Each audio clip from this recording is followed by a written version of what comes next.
हमें ये बताइएगा, if I may ask you before we go to the budget, ये खबर आ रही है कि कायमा कमेटी ने ये तय किया है कि जो नॉन फाइलर्स हैं उनको पाकिस्तान से बाहर जाने की, ट्रैवल करने की नहीं इजाजत देनी। ये कोई बात दुरुस्त है इसमें? नहीं, इसमें जी अभी कायमा कमेटी ने कुछ भी डिसाइड नहीं किया। अभी तो हम बजट डिस्कस कर रहे हैं। ये प्रपोजल गवर्नमेंट का है, ये प्रपोजल गवर्नमेंट का है और ये बजट में है, तो इसको हम डिस्कस कर रहे हैं। उन्होंने कहा है कि इनको इजाजत नहीं होनी चाहिए, प्लस हज और उम्रा के लिए ये जा सकते हैं, अदरवाइज इनको इजाजत नहीं होनी चाहिए जब तक कि ये अपने टैक्स को फाइल नहीं करेंगे। वैसे ये तो बड़ी दिलचस्प बात है। यकीनी तौर पे आपको मालूम है कि कुरान में तो ये है कि जो आपके अग्रीमेंट्स हैं आपको तोड़ना नहीं चाहिए। तो I am sure scholars will have more to say on this.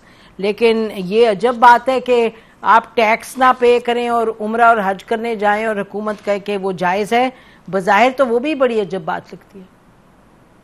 Ji, I agree with you जी, उनको इजाजत नहीं होनी चाहिए, क्योंकि हज और हमने देखा है हज और उम्रा के एम्बिट में लोग बड़ा कुछ कर जाते हैं। जी, तो बहरहाल so you will be taking this up seriously?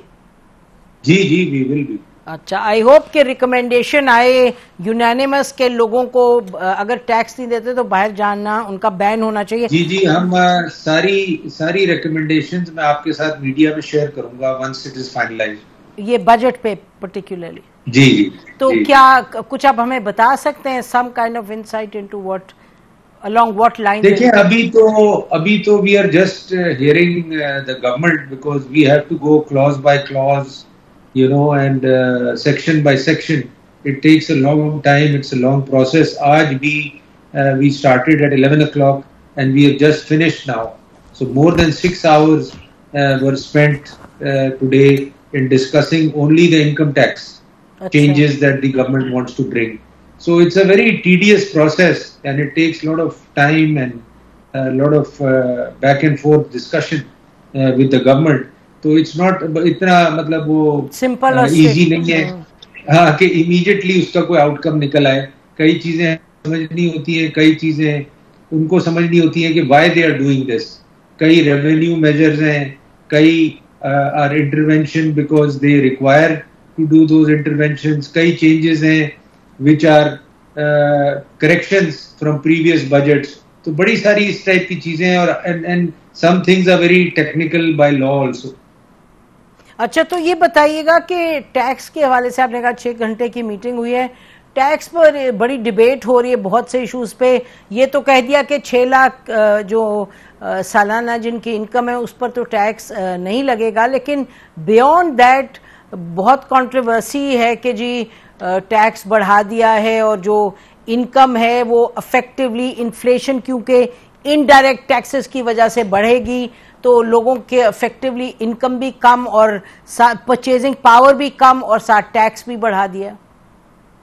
बिल्कुल जी, कमेटी का व्यू तो ये था कि आप ये ब्रैकेट भी बढ़ाएं, 6 से इसको 8 लाख पे ले जाएं या 10 लाख पे ले जाएं, और जो टैक्स आपने इंक्रीज के प्रपोजल्स भी दिए हैं वो उसको हायर ब्रैकेट पे ले जाएं, लोअर ब्रैकेट, क्योंकि लोअर ब्रैकेट पे टैक्स जो है वो 100% इंक्रीज है।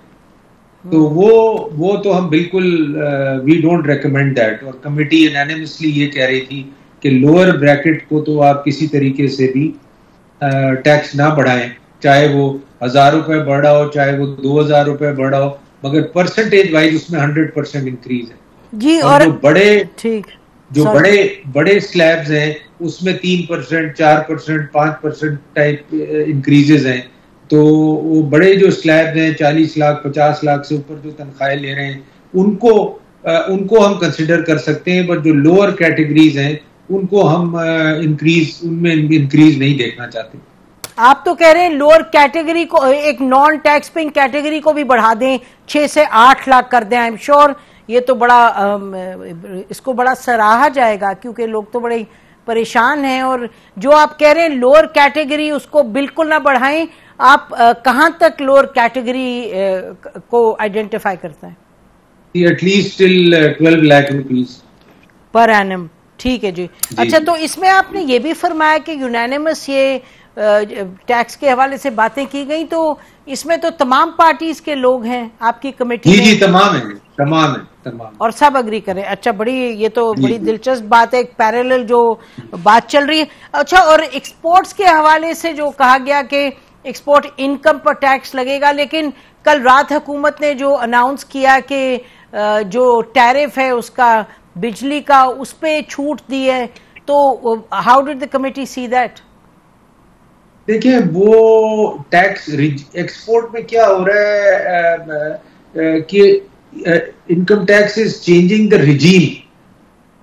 वो पहले 1% of what ever the export value पे टैक्स 1% दे के फाइनल टैक्स लाइबिलिटी उनकी होती थी। अब वो उनको ले जाना चाह रहे हैं नॉर्मल टैक्स रिजीम में, जिसमें मैं और आप हैं। हर साल हम टैक्स फाइल करते हैं और हम अपनी असेसमेंट करते हैं और अपना टैक्स जमा कराते हैं।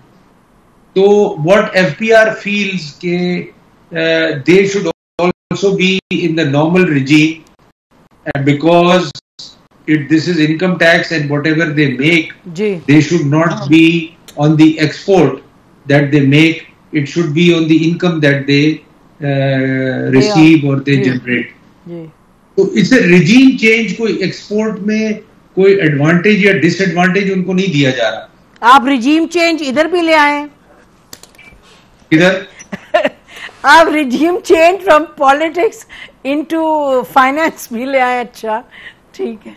अच्छा, तो ये बताइएगा आप कि जो मामला है थोड़ा सा मतलब फाइनेंस कमेटी से तो हम गाहे बगाहे आते रहेंगे, बहुत सवाल होंगे इन द कमिंग डेज। मैं तो आप लोगों को इनवाइट करता हूं कि आप लोग कमेटी में आया करें, आप लोग आते ही नहीं। नहीं, इंशाल्लाह विल कम, बिकॉज ऑब्वियसली ये तो बड़ी इंपॉर्टेंट इश्यूज हैं। यानी इनडायरेक्ट टैक्सेस जो हैं, मसलन एक बात जो बार बार सामने आ रही है कि जी बच्चों के लिए दूध है उस पर टैक्स लग गया है, और तो वो भी आज डिस्कस हुआ था जी, वो भी आज डिस्कस हुआ था और नेस्ले आई थी और उन्होंने एक्सप्लेन किया था कि ये इशू है, और अगर इस पे सेल टैक्स लग गया तो 25% इंक्रीज आएगा उसकी प्राइस में।